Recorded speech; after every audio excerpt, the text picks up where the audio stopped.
Running Life podcast. Today we are again with Dr. C at the headquarters of the MLC Health Group. Dr. C, how have you been? It's been a little while since we've met last time. You've grown a beard. Yes, different look. Thank you so much for having me on the show, and it's been amazing with the topics that you pick and discussions we're about to have. I've been good, thank you. Very busy and no competition this year because it's just busy with work and expansion.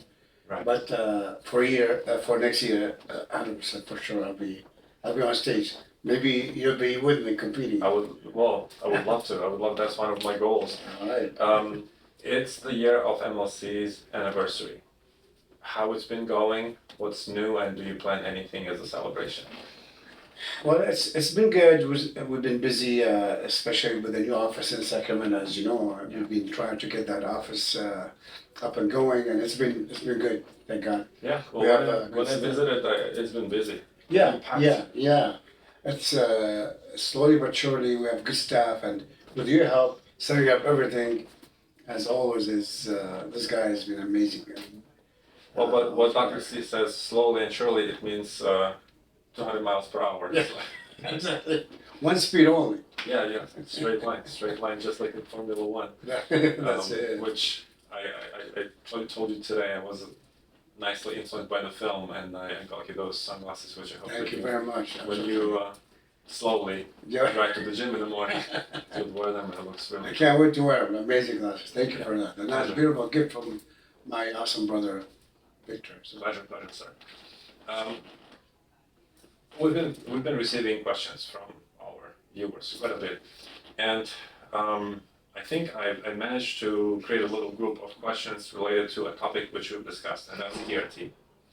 And the main question which most of the people ask, if I'm starting TRT, would it impact my organs, my testicles? Would they shrink? Would it stop producing testosterone? I would love you to maybe share your vision on it because I'm not a medical. So. Sure. So it's a great question, of course, and TRT it's a topic these days, whether it's for men and women, especially for men. Yeah. I'm talking on behalf of therapy for men. TRT, which stands for testosterone replacement therapy, as you know. So usually it's recommended and prescribed to patients, men over the age of 35 or 40 plus. So the reason why, because once we reach that age, unfortunately, our normal testosterone levels start to plummet. Yeah. And it's a normal thing for 90% of men. So because the testosterone is a key hormone for men, as you know, we call it our lifeline. It's a very crucial, not necessarily for muscle growth, but also or sex drive or libido, but also for total wellness. It affects the heart as a muscle and the functionality of the heart. And also it affects our mood, and there's so many other aspects of life. So testosterone replacement therapy it's a must actually for any male, especially over the age of 40. Even though some males say, I don't need it, my testosterone level is 600, I'm good, or 500, I'm good. It's good, but it has to be leveled with other hormones in the body, especially the estradiol level, which is the estrogen level, as we have that in men and women, as you know. So when we take when the testosterone level start to go down naturally, the estrogen level goes up, unfortunately, and that's not good for men in many ways. So it's highly recommended that the testosterone replacement therapy starts and continued for life. It's not it's like something you would take for a while. Say, I feel great, I don't need it anymore, but unfortunately, we have to take it. It's not bad. I mean, I've been taking it for over 24 years, 25 years, so, and I'm still good. Well, you're much more than good. You're fantastic. By the way, with my testosterone level, the norm is 800. Correct. After Dr. C sneezed on me, it's 2,000. That's good. You're lucky. Well, that's my testosterone level is about 1400 to 1500 ranges around that time, that level. And which healthy, also being a bodybuilder, I need to have really much higher testosterone, so keep the muscle mass at a different level, so I'm maintaining. So the second part of the question is, how does it affect the organs and affects your gonads as a male?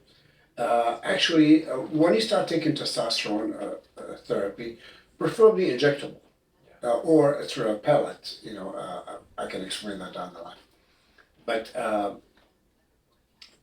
it's affects the gonads, the testiculars, by giving them a signal. Hey, the brain gives a signal. Hey, there's enough testosterone coming in. You don't have to work harder producing whatever you're producing.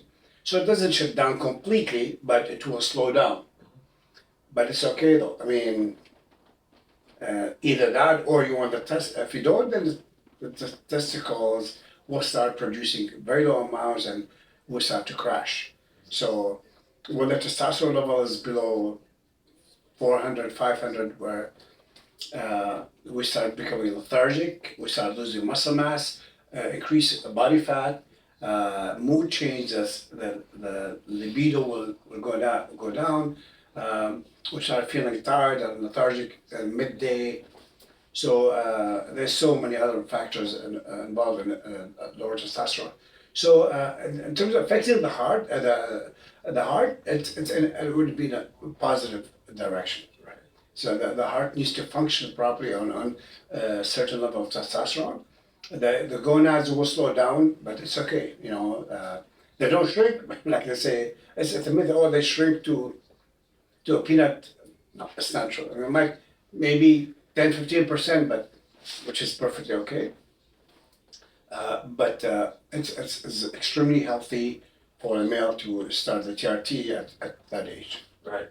I've been doing my own research on the side, and I wanted to share with you, and please correct me if I'm wrong in some ways. So things which influence our men's health, including testosterone level, it's the stress, nutrition, pollution, everything together, the system we are in.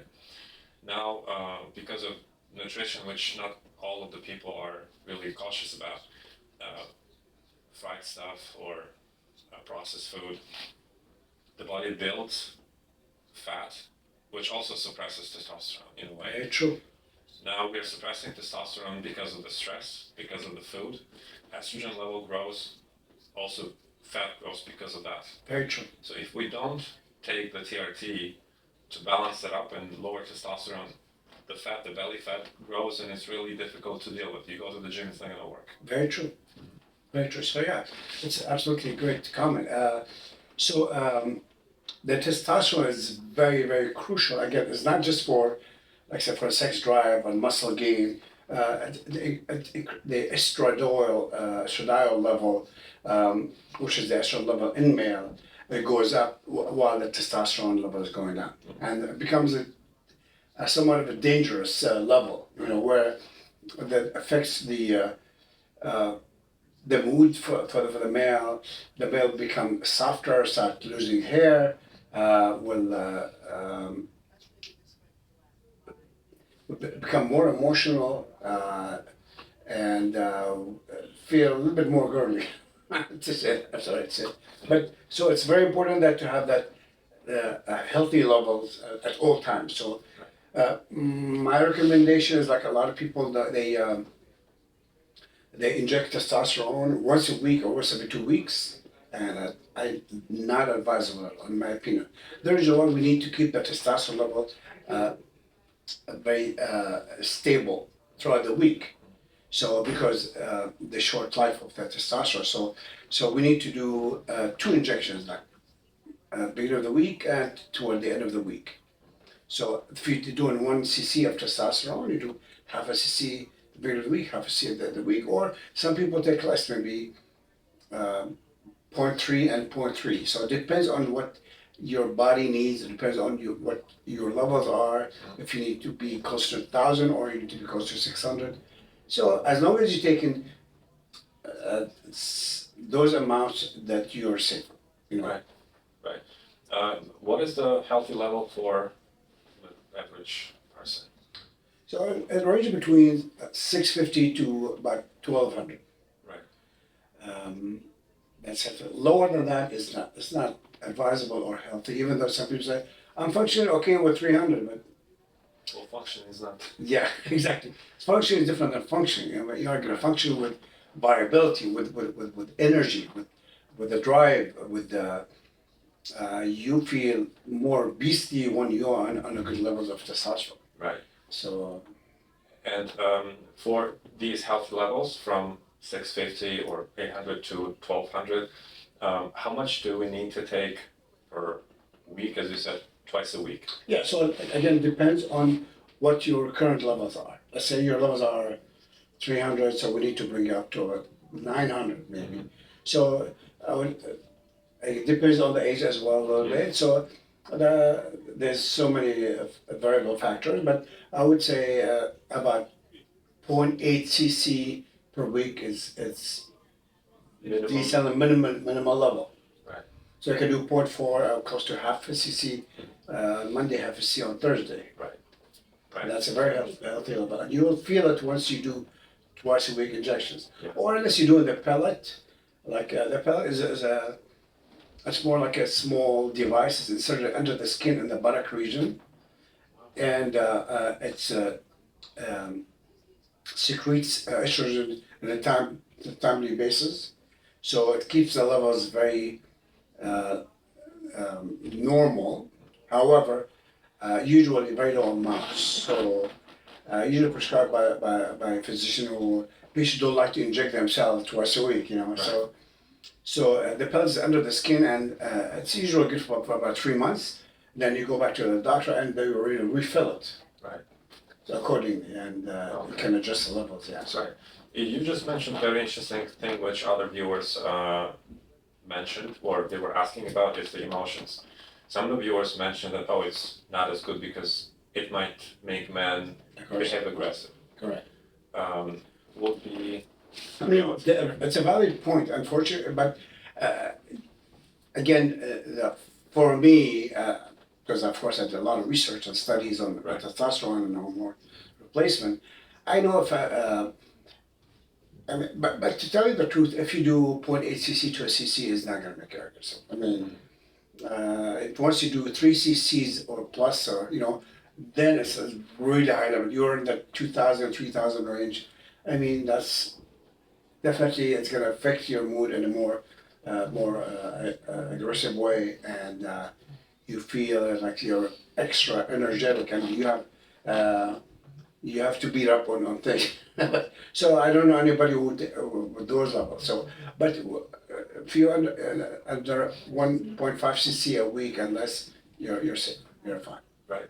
And I don't know if it's okay to ask how many cc's do you need to take to keep your level, because you're competing, you have to maintain your muscle mass. Yeah, I'm currently like what we call on a cruising levels, like which means I take it throughout the year, which is I do 0.75 cc on Monday, 0.7 cc on Thursday. So 1.5-ish. Yeah, 0.5 to Altogether. 0.7, yeah. Right. So 1.5, cc a week. So it keeps me around 12 to 1300. Right, right. And this is enough to keep all the beast machine running. Well, of course, I mean the diet, Yeah. the training, Yeah. the cardio, the clean living. You know, I don't drink, I don't smoke, as you know. Yes. Only would do once or twice a year a cigar, but that's it. So I feel like maintaining a decent muscle mass a bit easier than other people because I work hard on it. Yes. What I'm saying is I work harder than other people. So since I can vouch for that. I've been thank you. at the gym. I don't have the vices like some other people. Like, oh, I gotta drink all weekend long. I gotta make up for a week. I was stressed out. It's okay, but you know, I think everything in moderation is good. You want to drink, have 1-2 drinks, and you know, and don't have to have high sugary drink because if you're taking testosterone and you're taking care of yourself, you don't want to run through a bad diet or drinking because drinking is, as you know, is sugar and Well, affects the protein synthesis. and everything else shrinks the brain. Yeah. That's different. Different topic. 100% true. You just mentioned working out. You work out. Well, I don't know. Religiously, quite to extreme in multiple ways. That's why you're known as Dr. Beast. As you also know, I'm researching what many different bodybuilders have been doing or still do and advise. And Dorian Yates, for example, he talks about his routine, which was within 45 minutes, maybe an hour, to 2 to 3 repetitions in an exercise until the failure. Now we know about Arnold Schwarzenegger, who devoted 4 or 5 hours a day. True. Your training routine, as I've been blessed and privileged to join and witness, it is different. I don't recall you pushing to a specific failure. How would you describe, like, what is your point of view at these routines that they vouch for, and what is your own? Sure, that's a good question also. So, like when it comes to weight training, there's no right or wrong, but there's a good form and a bad form. Yeah. So for me, as you know, it's all about perfecting the form. Yes. If you lift heavy weights, you're doing 315 on the bench, and you're doing this, it's not going to do anything. It's going to make you susceptible to injury of the shoulder or the pecs, or the bicep might tear. So the proper form, the proper gear that you use, maybe like a slingshot and warming up, is important. I don't believe in 1 or 2 reps that doesn't do anything. I think it's good for your PR, your personal record, but as in terms of muscle hypertrophy is not good. Right. You're not going to grow by doing 1 or 2 reps. You know what I'm saying? So, in my opinion, again, there's no right or wrong because like you talk to pro bodybuilders like Dorian Yates and Arnold and Lou Ferrigno, Jay Cutler, they all have different routines. Yeah. Because then they have different trainers as well, or they have different mentality and different approach, and genetics play a big role as well, for sure. So, in my opinion, what I do is I create my own routine every single week. I change every single week. Yeah. It's just because I don't think because I'm more right than them. Just that works for me. It's individual, yeah. Yeah, it works for me, and I teach it to people like my workout partners. Say follow what I do, on a weekly basis. So when it comes to like failure, going to failure, it's all good. It's all. The only thing I don't like is 1 or 2 reps. Okay, once in a while you do that just to see that you can do it and put it on record and you post it on Instagram. It's okay, but for proper training and avoiding injuries and getting the proper muscle hypertrophy, you've got to do minimum 8 to 10 reps. Right. That's like maybe medium to heavy weight. Yeah. But also incorporate failure sets. So usually, if I do heavy, my last set is fatigue or failure set. So maybe I do 315 on the heavy. I go down to 185 and do 25 to 30 reps. Okay. So that's conditioning training, and I think it works for me. And keep the pump, and it prevents injuries down the line. I like it, but again, I change it every week. So sometimes I do 40 repetition sets on lighter weight. Yeah. As you notice that, and that improves the vascularity in the muscle, the conditioning, the heart conditioning. And part of it is cardio. So if you don't do cardio, you're already doing cardio while you're doing weight training. Right. So that keeps the muscle conditioned and prevents injuries. Right. And other times I'll do maybe like a drop set. Everybody knows the drop set. And then pyramid drops it upward, start with light and end up with heavy, and the other way around, or sometimes I do a combination of 3 different things, like PO, progressive overload, is one of them. For instance, I'm doing 10 to 12 reps. Yeah. I take about 8-second break and do another 12 to 20 reps, the same weight. So what we're doing is maximize the muscle's potential to push and grow. Yeah. So what I'm trying to say, there's so many varieties of routines that they all work, but you have to see what works for you the best. And you'll see if you have gains, then that's for you. Right. What is your approach to days off in between working out days? Again, some, well, we talk about professionals because there are many certified coaches. I don't think that It's true. It's true. some of them mention that you need to have recovery days. I know that you don't. I do actually, which is Sunday. So I work out Monday through Saturday. Yes. So Monday through Friday is my meat and potatoes, training, so I cover all the muscle groups within Monday through. Saturday, what I do is I do what's called free sets or with your conditioning sets. So I do 2 sets of every single exercise just to polish everything throughout the week, or something that I missed throughout the week. I do, let's say for instance, I'm doing shoulders, I'm doing back, but I skip because of my time, or I up to not to do it to that time. I have like face pulls, for instance. I do them on Saturday, so I make up. I do more abs, I do more different ab variation on Saturday. Sunday, I take a whole day off, complete rest. If I feel I'm bored, I just do a little cardio, like a interval training cardio at home, nothing crazy. Nothing crazy. One other question about the workout. I think a day or two ago, I found an article. And in this article, they were talking about us working in the gym with weights and taking, for example, bench press results or squatting results as strength. And they are opposing these thoughts to calisthenics. They're saying that if you have strength of doing the gym or bench press, this is the strength only for bench press versus what they do in calisthenics, so different types of push-ups, pull-ups. And what is your point of view on this debate?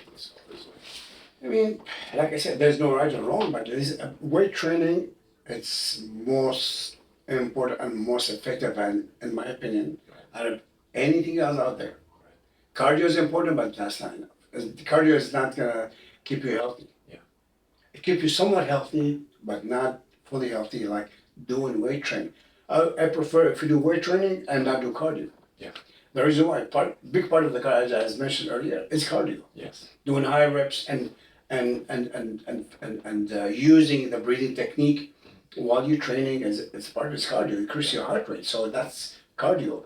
So calisthenics, I mean, it's good. I do some too. I do push-ups, I do pull-ups, I do my own body weight sometimes, especially when I'm on vacation.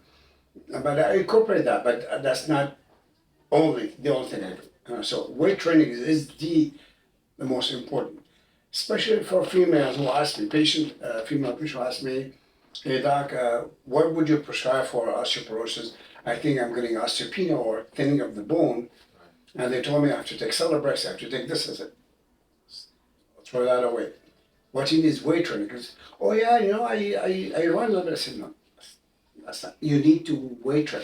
I don't mean bodybuilding, like pushing heavy weights. You've got to stress the bones with weights, whether you're doing upper body, legs, squats with the 5, 10, 15, 20 pound dumbbell for your female, and a bicep, tricep, shoulder, back, all that, or even the machines on a lighter weight. Yeah. By doing that, you're stressing the bone. You're making the bone more dense. If you don't stress the bone, it's not gonna be dense and solid. Yeah. It's gonna be more fragile. Yeah.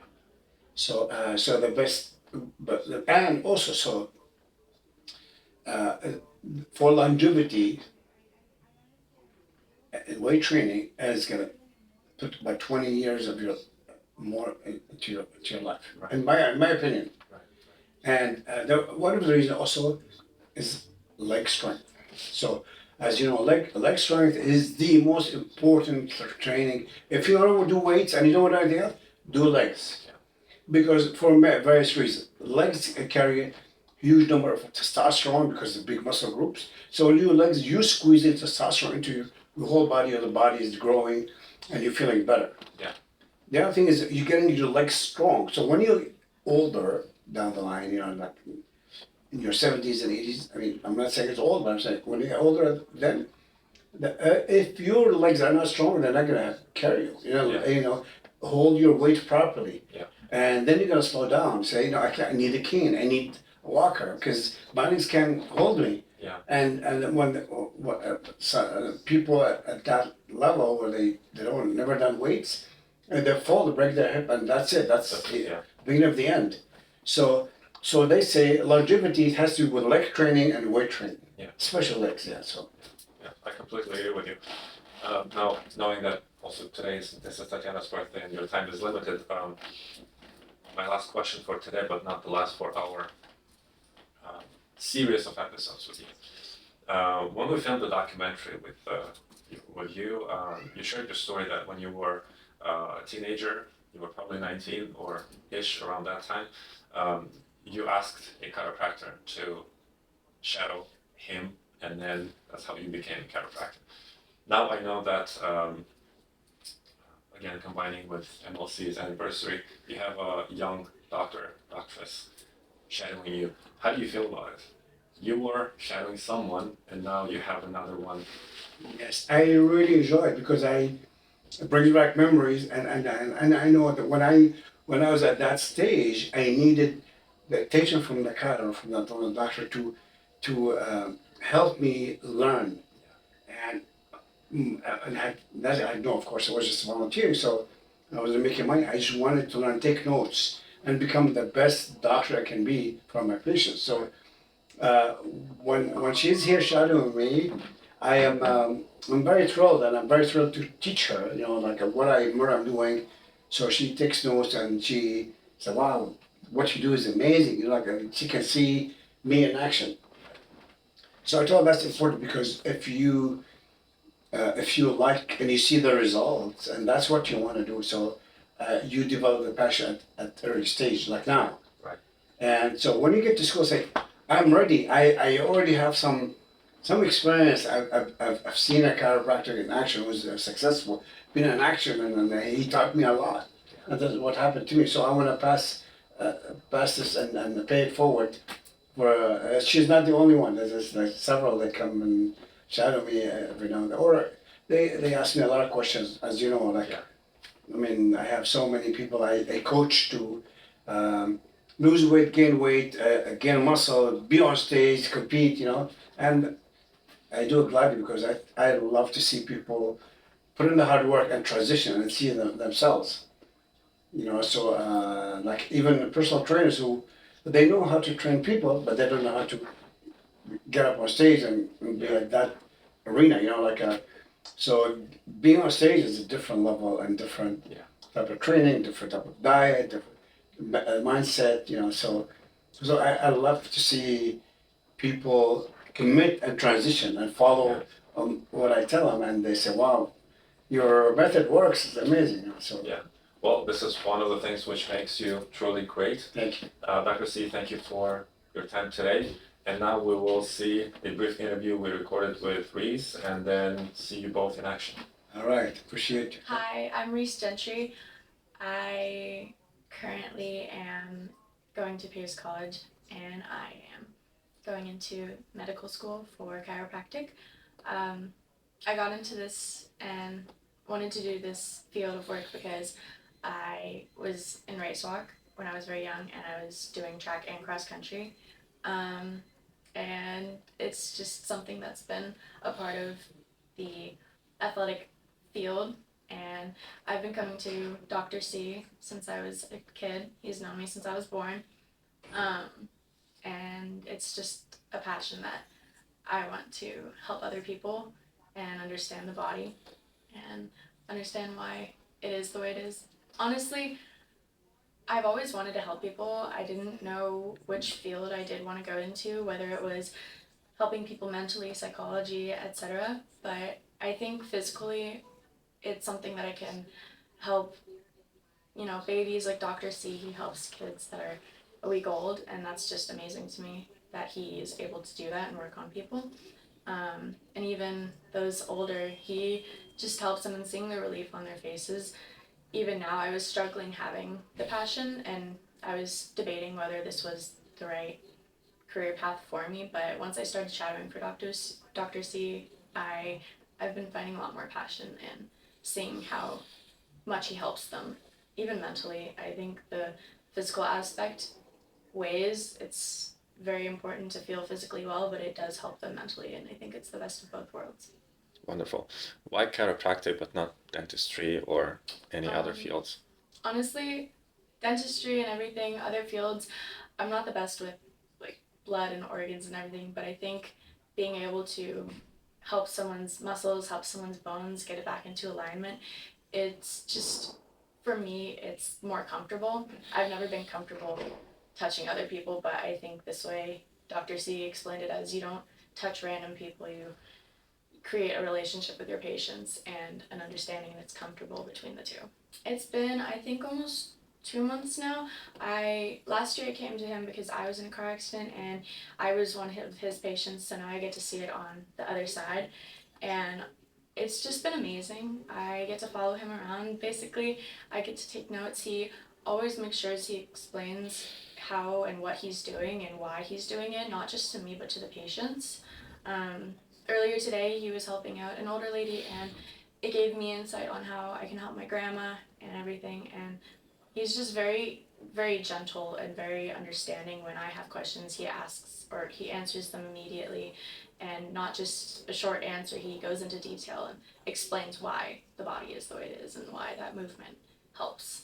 With him, he always makes me laugh, whether it's talking to the patients and making jokes. Even just today, he was talking about how this lady was adjusting really easily, and he was like, yeah, see, it's because she's relaxed and she's comfortable. And it's just, he always makes you laugh in some sort of way, whether it's like a tiny little joke. He makes it an enjoyable process. I was having a lot of hard time in my classes right now, so even asking him on the muscles and the bones, he's explained that a lot, and I think that will help me a lot when I go into chiropractic school, which is a necessity.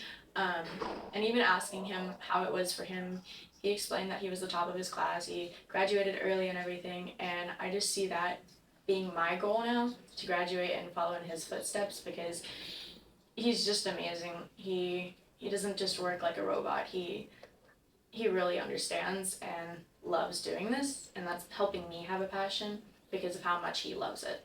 He knows about all of my past and everything with race walk, running, etc. He's a great friend and family friend to my family, so he's just been here through it all. He knows everything and all my accomplishments. He always cheers me on and everything. We talked just about it, and I ask him about how it's been and how everything is, and it's not very focused on athletics, but I know his successes have been amazing.